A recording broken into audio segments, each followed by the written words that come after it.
আসসালামু আলাইকুম। আমি Mohammad Sahu Sarkar, Kholahati railway market, Parbatipur, Dinajpur. SS টেলিকমের পক্ষ থেকে যে যেখান থেকে আমাকে দেখতে পারতেছেন সবাইকে শুভেচ্ছা ও স্বাগতম জানিয়ে আজকের লাইভটা আমি শুরু করছি। তা আমার পাশে দেখতে পারতেছেন একটি ভদ্রলোক, উনি ভাই আমার এখান থেকে এই এসএস টেলিকম থেকে আমার এই ফোনটা ক্রয় করছে। ক্রয় করার ফলশ্রুতিতে উনি গতকাল একটা মৃত্যু ব্যক্তির বাড়িতে যান। সেখানে সে জানাজা চলাকালীন সময়, অর্থাৎ জানাজার পূর্বে উনি মসজিদে সম্ভবত নামাজ ওযু করতেছিলেন। ওযু করার সময় ওনার কোট এবং মোবাইলটা কোটের উপরে রেখে যায়, কিন্তু রেখে যাওয়ার পর ওযু শেষে যখন উনি কোট আবার ফির পরিধান করেন, ঠিক সেই মুহূর্তে দেখতে পান ওনার ফোনটা চুরি হয়ে গেছে। বাকি অংশটুকু আমি ওনার মুখ থেকে আমি শুনতে চাচ্ছি, ঘটনাটা কি বলেন তো একটু। আমি এসএস টেলিকমে বলতেছি।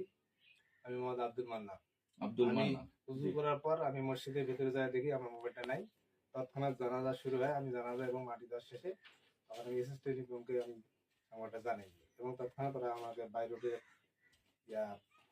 ট্রেকিং করার পর আমি মোবাইলের পিছনে ধাওয়া করি, এবং কোথায় কিভাবে যাচ্ছে আমি সম্পূর্ণ যাওয়ার পর আমি প্রায় 4 ঘন্টা পর আমি মোবাইলটা উদ্ধার করতে সক্ষম হই। এই ব্যাপারে আমি সবাইকে ধন্যবাদ জানাই এবং ধন্যবাদ জানাই যে আমার মোবাইলটা উদ্ধার হয়েছে। আসলে মূলত যখন ওনার ডিভাইসটা হারানো যায়, হারানো যাওয়ার সঙ্গে সঙ্গে আমাদেরকে তাৎক্ষণিক অবগত করেন।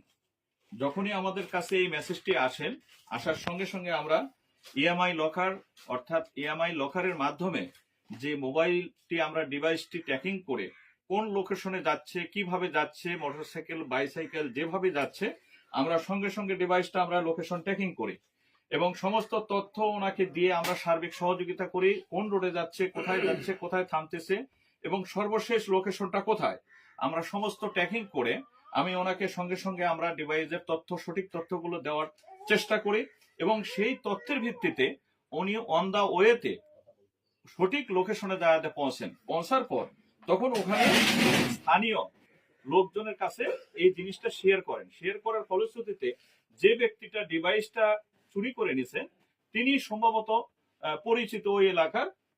ওখান থেকে মাইকে এই জিনিসটা মানে যখন প্রকাশ পাইছে, অর্থাৎ মাইকে বলা হয়েছে যে এরকম ধরনের ঘটনা ঘটাইছে না, আপনারা যেই ঘটান না কেন, তখন ওখান থেকে ওই ব্যক্তি, উক্ত ব্যক্তি এই ডিভাইসটি বন্ধ করার জন্য বা ডিস্ট্রয় করার জন্য করে আপ্রাণ চেষ্টা করছে। তার কারণ সে ভয়ে, আতঙ্কে ইনি মনে করছে যে আমি এখন ধরা পড়ে যাব বা আমি হয়তো এই মুহূর্তে ধরা